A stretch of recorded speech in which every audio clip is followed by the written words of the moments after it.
আজ বিজয়া দশমী, ত্রিনয়নী দেবী দুর্গার বিদায়ের দিন। ভক্তদের মাঝে বিষাদের সুর। 5 দিনের দুর্গোৎসবের শেষ দিন আজ বিজয়া দশমীতে প্রতিমা বিসর্জনের মধ্য দিয়ে শেষ হচ্ছে এই আয়োজন। মর্ত ছেড়ে দোলায় চড়ে দেবী দুর্গা ফিরবেন কৈলাসে, তাই বিষাদ মন নিয়ে দেবী বিদায়ের প্রস্তুতি চলছে মণ্ডপে মণ্ডপে। সকালে দশমী বিহিত পূজা দিয়ে শুরু হয় বিজয়া দশমীর আনুষ্ঠানিকতা। এরপর শুরু হয় সিঁদুর খেলা। মায়ের চরণে পুষ্পাঞ্জলি ও কপালে সিঁদুর পরিয়ে পরিবার, দেশ ও জাতির মঙ্গল কামনার পাশাপাশি ভক্তরা মেতে ওঠেন আনন্দে। মণ্ডপে মণ্ডপে ভক্তরা দেবী দুর্গাকে সিঁদুর পরিয়ে দেন। দুপুরের পর আরতি, শোভাযাত্রা সহ অন্যান্য আনুষ্ঠানিকতার মাধ্যমে প্রতিমা বিসর্জন দেওয়া হবে। এছাড়া রাজধানীতে বিজয়া দশমীর শোভাযাত্রারও আয়োজন করা হয়েছে।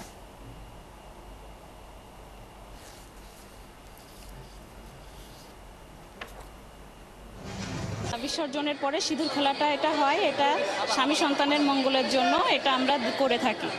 সিঁদুর খেলাটা আসলে মার সাথে আমরা 5টা দিন ছিলাম, মায়ের সাথে অনেক সুন্দর সময় কাটালাম। তো মা চলে যাচ্ছেন, মায়ের আশীর্বাদ স্বরূপ আমরা সিঁদুরটা খেলি আর কি। মা আমাদেরকে ভালো রাখুন, সবাইকে ভালো রাখুন, দেশ দেশের মঙ্গল করুন, এটাই। আজকে বিজয়া দশমী, তো মাকে তো বিদায় জানাতেই হবে। আমরা আবার একটা বছরের জন্য অপেক্ষা করব যে মা আবার কবে আসবে। তারপর সিঁদুর খেলা আসলে অনেক ভালো লাগে। সিঁদুর খেলাটা মাকে সিঁদুর দান করা হয়। বিজয়া দশমীর খবর নিতে বিভিন্ন মণ্ডপে যাচ্ছেন আমাদের সহকর্মী ইমতিয়াজ সনি। যুক্ত হচ্ছি তার সাথে। সনি, আপনি এখন কোন মণ্ডপে আছেন এবং বিসর্জনের আনুষ্ঠানিকতা এখনো শুরু হয়েছে কিনা?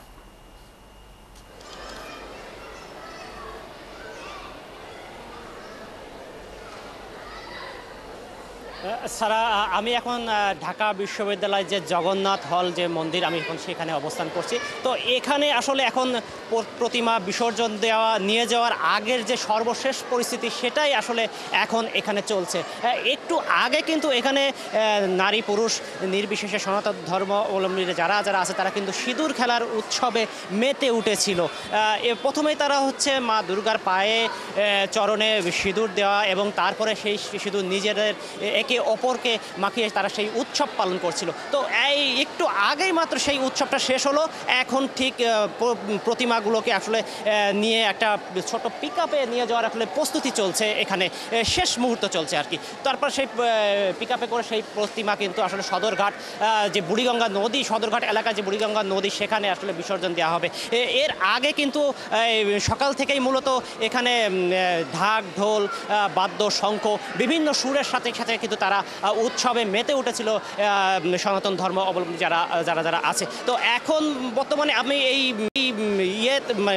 জগন্নাথ হল মন্দির এলাকায় কিন্তু এই উৎসবকে কেন্দ্র করে যাতে কোনো রকম কোনো বিশৃঙ্খলা সৃষ্টি না হয়, সেজন্য কিন্তু পুলিশেরও সবর উপস্থিতি আমরা এখানে দেখতে পেয়েছি এবং ফায়ার সার্ভিসের কর্মীদেরও আমরা এখানে দেখতে পাচ্ছি যাতে কোনো দুর্ঘটনা না ঘটে। তো এখন যেই একটু পরেই হয়তো এই প্রতিমাগুলোকে আসলে পিকআপে করে আসলে সদরঘাটের উদ্দেশ্যে নিয়ে যাওয়া হবে, সেখানে আসলে প্রতিমা বিসর্জন দেওয়া হবে। এখন আসলে সেই পরিস্থিতি আর কি, শেষ মুহূর্তগুলো চলছে। হয়তো 10 থেকে 20 মিনিটের মধ্যে আসলে সে পিকআপে উঠে সেই উদ্দেশ্যে রওনা হবে। তো এই ছিল আমার কাছে বর্তমানে জগন্নাথ হল মন্দিরের সর্বশেষ তথ্য। সারা। সনি, ধন্যবাদ যুক্ত হওয়ার জন্য। দর্শক, বিজয়া দশমীর খবর জানছিলাম সহকর্মী ইমতিয়াজ সনির কাছ থেকে। সার্বজনীন পূজা উদযাপন কমিটির র্যালির আনুষ্ঠানিকতা রয়েছে রাজধানীর পলাশী থেকে। সেখানে আছেন সহকর্মী মিল্টন আনোয়ার, যুক্ত হচ্ছে তার সাথে। মিল্টন, র্যালি এখনো শুরু হয়েছে কিনা এবং কোথায় গিয়ে র্যালিটি শেষ হবে জানাবেন আমাদের বিস্তারিত।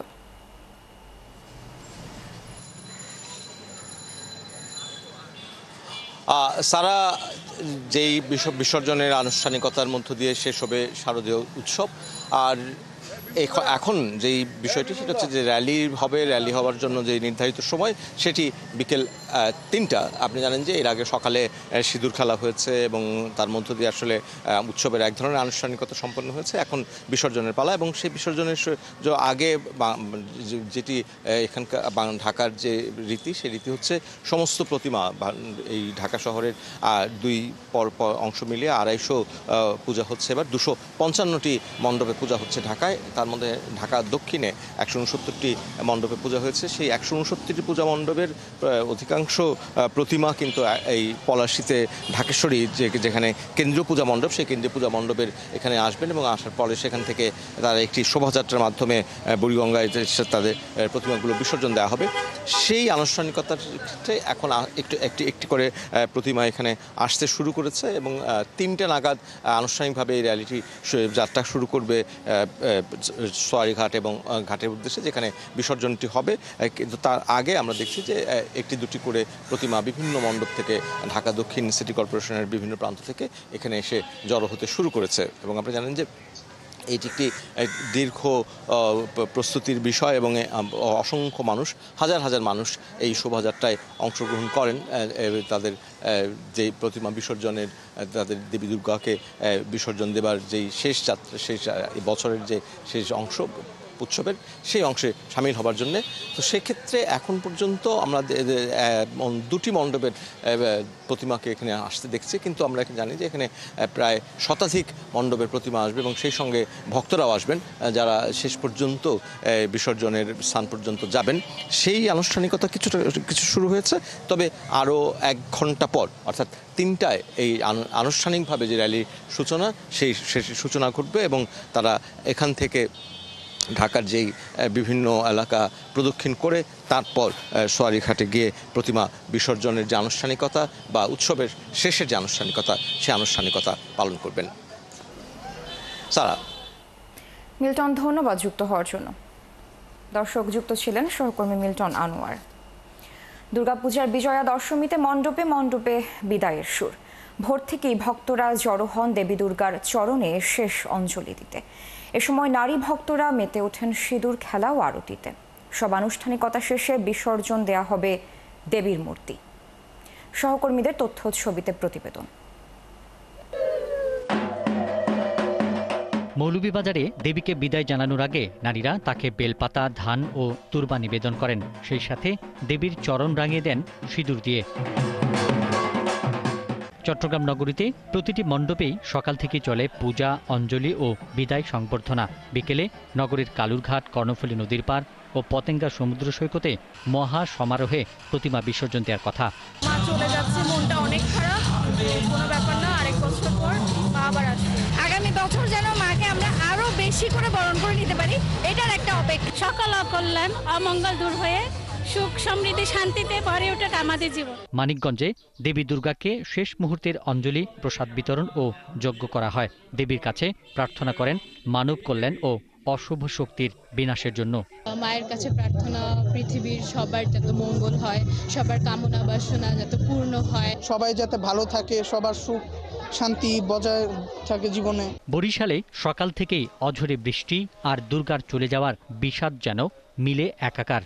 এমন পরিবেশেই দেবীর চরণে শেষ অঞ্জলি দিতে ও সিঁদুর খেলতে সকাল থেকেই মণ্ডপে আসেন ভক্তরা।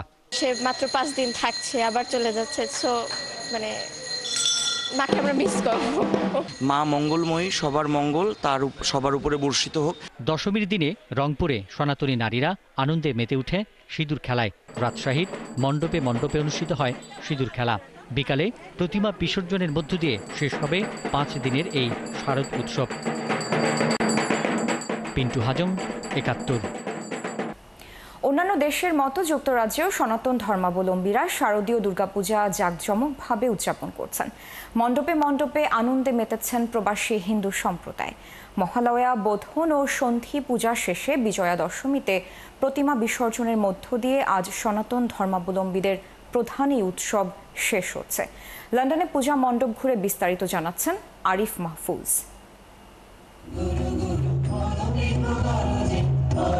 সনাতন ধর্মাবলম্বীদের সর্ববৃহৎ ধর্মীয় উৎসব শারদীয় দুর্গাপূজা। এই উৎসবে মেতেছেন ব্রিটেনের হিন্দু সম্প্রদায়। উৎসব পালন করতে লন্ডনে বাংলাদেশি সনাতনীরা শতাধিক মণ্ডপ সাজিয়েছেন। আনন্দ আয়োজন চলছে পাড়ায় পাড়ায়। মহালয়া, বোধন আর সন্ধি পূজায় রয়েছে ভিন্ন ভিন্ন আয়োজন। এবারের পূজার আনন্দ ভাগাভাগির কথা জানালেন আগতরা।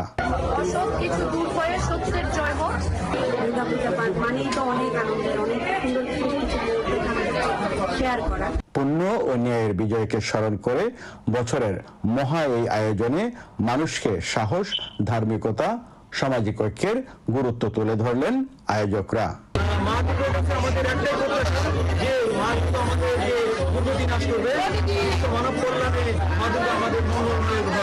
আমাদের পুজো তো এবারে খুবই ভালো চলছে, অনেক সুখ হয়েছে, প্রত্যেক বছরের মতো এবারে খুব সুন্দর হয়েছে।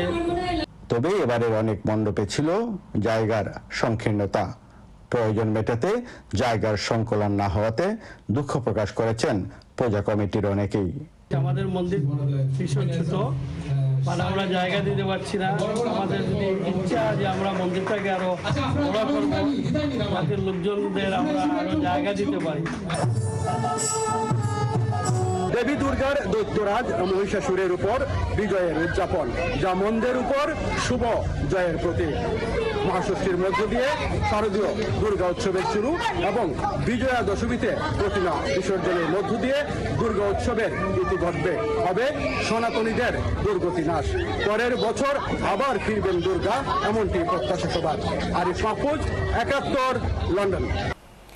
যুক্তরাষ্ট্র সফর শেষে দেশে ফিরেছেন অন্তর্বর্তী সরকারের প্রধান উপদেষ্টা অধ্যাপক ডক্টর মোহাম্মদ ইউনূস। বৃহস্পতিবার সকালে ৯টায় প্রধান উপদেষ্টাকে বহনকারী ফ্লাইটটি হজরত শাহজালাল আন্তর্জাতিক বিমানবন্দরে অবতরণ করে। এ সময় সফর সঙ্গী তারেক রহমানের পররাষ্ট্র বিষয়ক উপদেষ্টা হুমায়ুন কবির, তিনিও দেশে ফিরেছেন। এ সময় তিনি সাংবাদিকদের সাথে কথা বলেন, জানান আগামী জাতীয় নির্বাচন নিয়ে প্রধান উপদেষ্টা আন্তরিক রয়েছেন, নির্বাচন নিয়ে কোনো শঙ্কা নেই। আরও জানাচ্ছেন মামুন হুসাইন। জাতিসংঘের সাধারণ অধিবেশন ও রোহিঙ্গা বিষয়ক সম্মেলন সহ বেশ কিছু কর্মসূচিতে অংশ নেন প্রধান উপদেষ্টা প্রফেসর মোহাম্মদ ইউনূস। ৯ দিনের যুক্তরাষ্ট্র সফর শেষ করে দেশে ফিরেছেন তিনি। বৃহস্পতিবার সকাল ৯টার দিকে প্রধান উপদেষ্টাকে বহনকারী এমিরেটস এয়ারলাইন্সের একটি ফ্লাইট ঢাকার হযরত শাহজালাল আন্তর্জাতিক বিমানবন্দরে অবতরণ করে। সেখান থেকে তিনি সরাসরি চলে যান রাষ্ট্রীয় বাসভবন যমুনায়। একই ফ্লাইটে দেশে ফেরেন প্রধান উপদেষ্টার সফর সঙ্গী বিএনপির ভারপ্রাপ্ত চেয়ারম্যানের পররাষ্ট্র বিষয়ক উপদেষ্টা হুমায়ুন কবির। পরে বিমানবন্দরে সাংবাদিকদের জানান আগামী জাতীয় নির্বাচন নিয়ে কোনো শঙ্কা নেই। না, কোনো শঙ্কা নেই। ইন্টারিম সরকার যথেষ্ট আন্তরিক আছে, মানে এটা টাইমেই হওয়ার জন্য। এখানে বিরোধী দল হিসাবে আমাদেরও সমর্থন আছে, তো ইনশাআল্লাহ টাইমেই হবে, ফেব্রুয়ারিতেই হবে নির্বাচন। এ সময় তিনি জানান নিউ ইয়র্কে হামলার ঘটনায় আওয়ামী লীগ প্রমাণ করেছে তারা সন্ত্রাসী দল। ওইটা দেশের ভাবমূর্তি নষ্ট করে না, ওইটা টেররিস্ট। আওয়ামী লীগ বাংলাদেশে সাসপেন্ড করা হয়েছে, নিষিদ্ধ করা হচ্ছে। ডক্টর ইউনূসের সফর সঙ্গী ছিলেন এনসিপির ২ নেতা আক্তার হোসেন ও ডাক্তার তাসনিম জারা, তারাও দেশে ফিরেছেন। এ সময় বিমানবন্দরে স্বাগত জানাতে যায় এনসিপির কিছু নেতাকর্মী।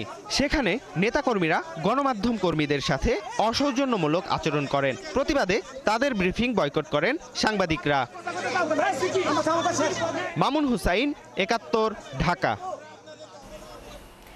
জনগণ নির্বাচনের জন্য অধীর আগ্রহে অপেক্ষা করছে, তাই অন্যদিকে নজর না দিয়ে সেদিকে দৃষ্টি দিতে সরকারকে পরামর্শ দিয়েছেন বিএনপি নেতা জয়নুল আবদিন ফারুক।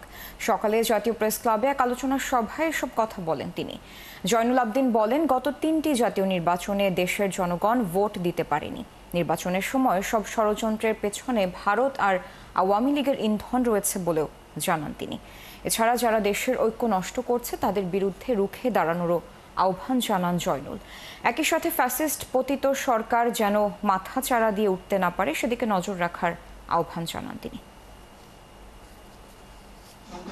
জনতার যে ঐক্য আমরা গঠন করেছি, আপনারাও করেছেন, সে ঐক্যকে বিনষ্ট করার প্রয়াসকে আরো শক্তিশালী, হাসিনার হাতকে, এই ফ্যাসিস্টের হাতকে আরো শক্তিশালী না করার জন্য আমাদের যে ঐক্য, সেই ঐক্যকে আরো জোর করা, ধরে রাখতে হবে।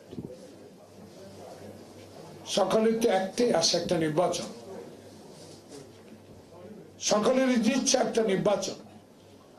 16 বছর কেউ নির্বাচনে ভোট দিতে পারেন না। যারা নির্বাচনকে মেনে নিতে পারছে না, কেউ কেউ বলা শুরু করেছে আওয়ামী লীগ তো নিষিদ্ধ, নির্বাচন কি করতে পারবে? তা তো সরকারের আইন মন্ত্রী স্পষ্ট বলে দিয়েছে তারা নির্বাচন করতে পারবে না। এইসব বিষয়গুলো নিয়ে একটা ঘোলাটে পরিবেশ সৃষ্টি করা হচ্ছে। মেসেঞ্জারে বার্তা পেয়ে শুক্রবার ভোরে বাসা থেকে বের হয় হাজারীবাগের আরিফ। এর একদিন পর তার মরদেহ ভেসে ওঠে বুড়িগঙ্গায়। 6 দিন পেরিয়ে গেলেও এই ঘটনায় অন্ধকারে পুলিশ। 71-এর অনুসন্ধানে মিলেছে চাঞ্চল্যকর তথ্য।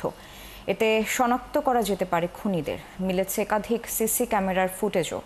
দেখুন আশিক মাহমুদের অনুসন্ধান।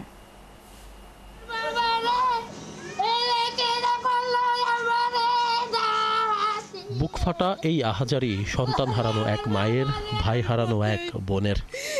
আর আমার ভাই নাই, আমার কেনা কইব বোন ভিডিও আমারে ফোন দিস। ছোট্ট এই আনিকা তো বুঝতেই পারছে না বাবা আর ফিরবে না কোনোদিন। গোটা পরিবারের একটাই প্রশ্ন, কারা হত্যা করে বুড়িগঙ্গায় ফেলে দিল আরিফকে? কারা মারছে বা কাহারা মারছে তা আমরা করতে পারি না। শত্রুতা নাই। যে নিছে হ্যাঁ খালি একটু দেখতে চাই তারপর জিজ্ঞেস করবো আমার ভাই কেন আমার বাইরে এত কষ্ট দিয়ে মারলো ওরা।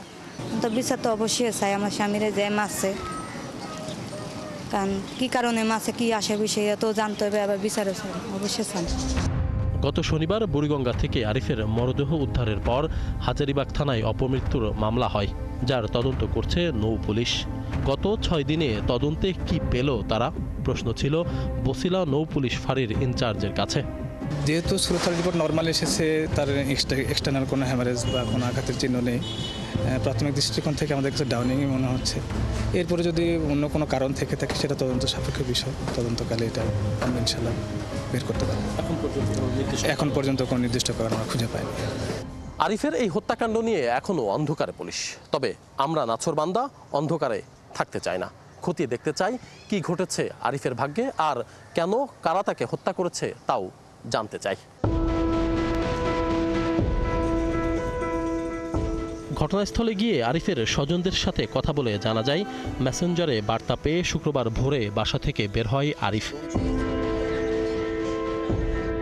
এই তথ্যের সূত্র ধরেই অনুসন্ধানে নামি আমরা। উদ্ধার করা হয় সেই কথোপকথনের একাধিক স্ক্রিনশট। জাহিদ হাসান জাহিদ নামের এই যুবকের সাথে আরিফের ফেসবুকে কথা হয় শুক্রবার ভোর 5:30 থেকে।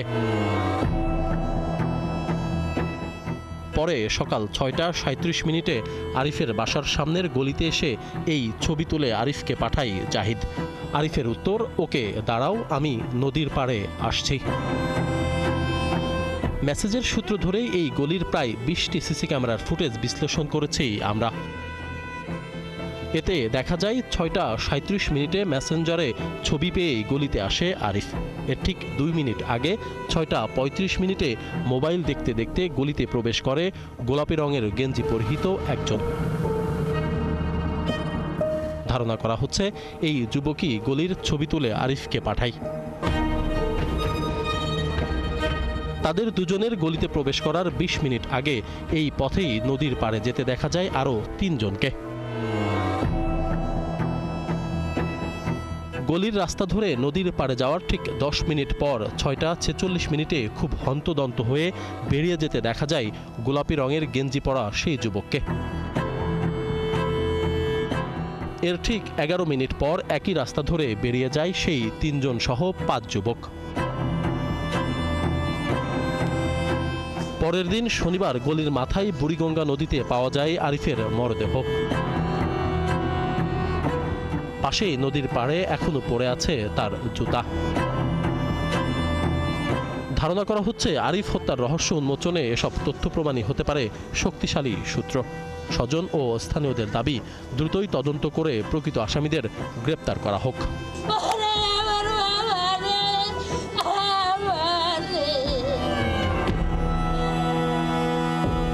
আশিক মাহমুদ, 71, ঢাকা। পূর্বাচল 300 ফিট সড়কে ফুট ওভারব্রিজ সহ অন্যান্য দাবিতে মানববন্ধন ও বিক্ষোভ কর্মসূচি করেছে এলাকাবাসী। সকালে সড়কের মস্তুল এলাকায় কর্মসূচি করে এলাকার লোকজন। তারা জানান, পূর্বাচল 300 ফিট সড়ক নির্মাণের সময় মস্তুল ও পিঙ্ক সিটি এলাকায় ওভারব্রিজ নির্মাণের কথা থাকলেও তা করা হয়নি। এদিকে সড়কের উভয় পাশে বিভিন্ন শিক্ষা প্রতিষ্ঠান, শিল্প কারখানা রয়েছে। প্রতিদিন ঝুঁকি নিয়ে প্রায় 4 থেকে 5 হাজার বিভিন্ন বয়সের মানুষ পারাপার হয়। এছাড়া সড়কটির কোথাও কোনো পুলিশ বক্স, জেব্রা ক্রসিং না থাকায় সড়কে বেপরোয়া গতিতে চলা মোটরসাইকেল, প্রাইভেট কার প্রতিনিয়ত দুর্ঘটনার শিকার হচ্ছে। দাবি মানা না হলে কঠোর কর্মসূচির হুঁশিয়ারি দেন তারা।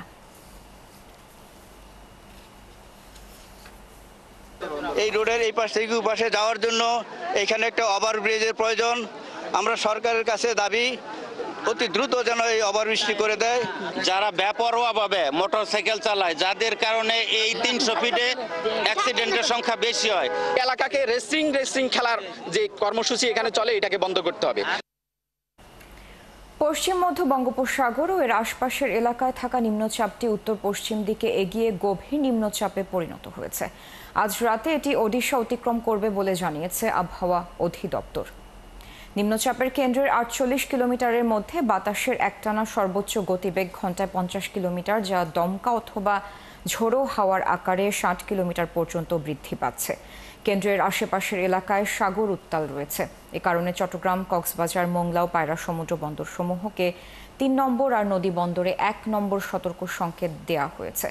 সাগরে মাছ ধরার নৌকা ট্রলারকে পরবর্তী নির্দেশ না দেওয়া পর্যন্ত উপকূলের কাছাকাছি থেকে সাবধানে চলাচল করতে বলা হয়েছে।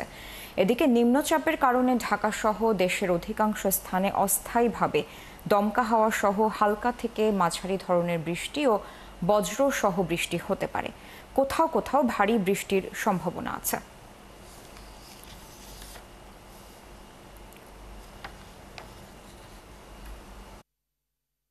গতকালকে নিম্নচাপ ছিল, এটা আজকে শেষ রাতে আরও ঘনীভূত হয়ে গভীর নিম্নচাপ হয়েছে। বর্তমান উত্তর পশ্চিম বঙ্গোপসাগর এবং তার আশেপাশে এলাকায় অবস্থান করছে। এটা হয়তো আজকে রাতের শুরুতেই এটা আপনার উড়িষ্যা উপকূল অতিক্রম করবে। তবে এর প্রভাবে বিশেষ করে আমাদের সাগর উত্তাল রয়েছে। এই জন্য আমরা 4টা সমুদ্র বন্দরকেই 3 নম্বর স্থানীয় সতর্ক সংকেত দেখে যেতে বলা হয়েছে আজ রাতে।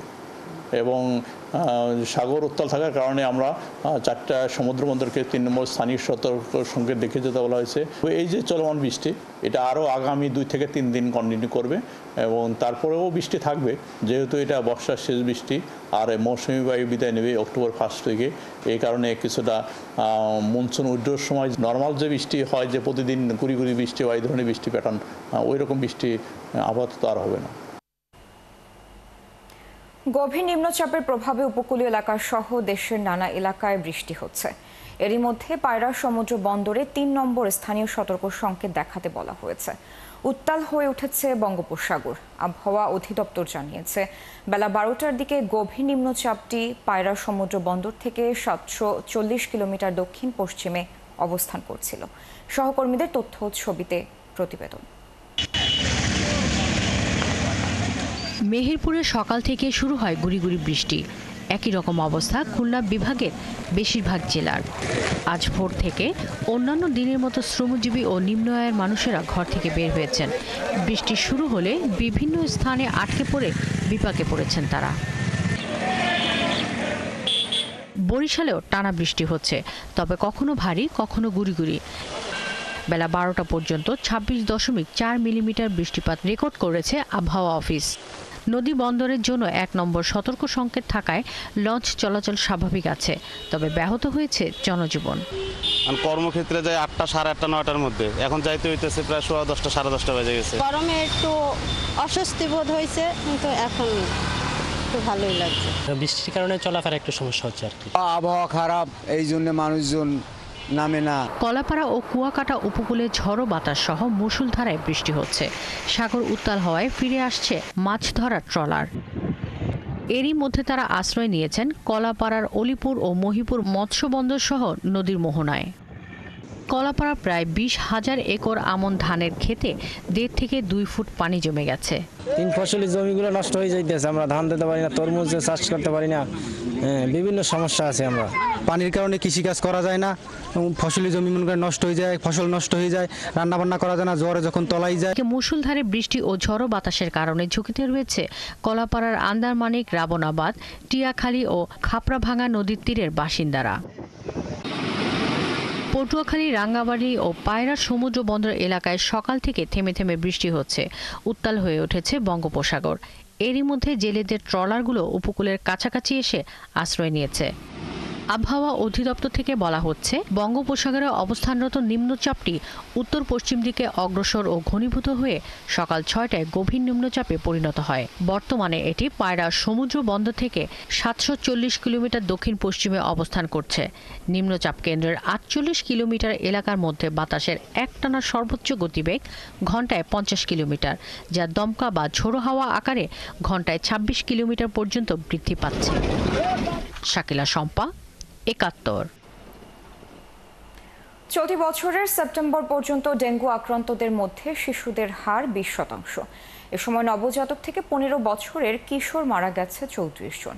চিকিৎসকরা বলছেন, ডেঙ্গুতে শিশুর ক্ষেত্রে রক্তচাপ নিয়ন্ত্রণ ও স্যালাইন ব্যবস্থাপনা খুবই গুরুত্বপূর্ণ। অনেক চিকিৎসক শিশুর রক্তচাপ মাপায় অভ্যস্ত নন, আবার শিশুরাও রোগের উপসর্গ ঠিকভাবে প্রকাশ করতে পারে না। আরও জানাচ্ছেন মেহেদি হাসান। চলতি বছর প্রথম ৯ মাসে ডেঙ্গু আক্রান্ত হয়ে ৪৭,৩৩৪ জন হাসপাতালে ভর্তি হয়েছে। তাদের মধ্যে নবজাতক থেকে ১৫ বছর পর্যন্ত ভর্তি ৮,৭৪৪ জন। সেই হিসেবে মোট ডেঙ্গু আক্রান্তদের প্রায় ১৯% শিশু কিশোর। এই সময় ৩০ সেপ্টেম্বর পর্যন্ত ডেঙ্গুতে মৃত্যু হয়েছে ১৯৮ জনের, এর মধ্যে ৩৪ জন শিশু, অর্থাৎ মোট মৃত্যুর হার প্রায় ২০%। বিশেষজ্ঞরা বলছেন, শিশুদের ডেঙ্গু চিকিৎসা তুলনামূলকভাবে জটিল এবং উচ্চ ঝুঁকিপূর্ণ। উন্নত চিকিৎসার জন্য বিভিন্ন জেলা থেকে শিশুদের ঢাকায় আনা হচ্ছে। ঢাকার বাহিরের শিশু রোগীরা খুবই আশঙ্কাজনক অবস্থায় আসছে। চিকিৎসকরা বলছেন, শিশুর ক্ষেত্রে রক্তচাপ ও স্যালাইন ব্যবস্থাপনা খুবই গুরুত্বপূর্ণ। অনেক শিশুর শরীরে তরলের মাত্রা সামান্য কম বেশি হলেই জটিলতা তৈরি করতে পারে। শিশুরা ডেঙ্গু রোগের লক্ষণগুলো বুঝতে বা বলতে পারে না, হঠাৎ শকে চলে যায়। শিশু বিশেষজ্ঞ দেখেই নির্ধারণ করবেন যে কি প্রয়োজনীয় টেস্ট করার দরকার। যদি সেই আলোকে যদি ডেঙ্গু পজিটিভ আমরা আসে, সেই ক্ষেত্রে আমরা একটা পোর্শন বাচ্চাকে আমরা বাড়িতে রেখেও চিকিৎসা করতে পারি, যদি তার সতর্কতামূলক চিহ্ন না থাকে। আর কিছু উপসর্গ আছে সতর্কতামূলক চিহ্ন, সেগুলি থাকলে আমাদের ভর্তির ইন্ডিকেশন আছে। তাদের মতে, ঢাকার মধ্যে শিশুদের আইসিইউ সুবিধা কিছুটা থাকলেও জেলাগুলোর পরিস্থিতি খুবই নাজুক। জ্বরের সাথে অ্যালার্ম সিমটম আছে কিনা, ওয়ার্নিং সাইন আছে কিনা, প্রচণ্ড মাথা ব্যথা, বমি হচ্ছে কিনা, অনেক বেশি লুজ মোশন হচ্ছে কিনা, অথবা আপনার বাসায় যদি প্রেশার মাপার সুযোগ থাকে, আপনি লক্ষ্য করে দেখেন যে তার প্রেশারটা ড্রপ করছে কিনা, কোথাও কোনো ধরনের রক্তপাত হচ্ছে কিনা, দাঁতের গোড়া কখনো কখনো নরম কালো পায়খানা হচ্ছে কিনা, এটা আমরা বুঝি না। স্কুল পড়ুয়া শিশুদের মধ্যে ডেঙ্গু আক্রান্তের হার বেশি বলছেন চিকিৎসকরা।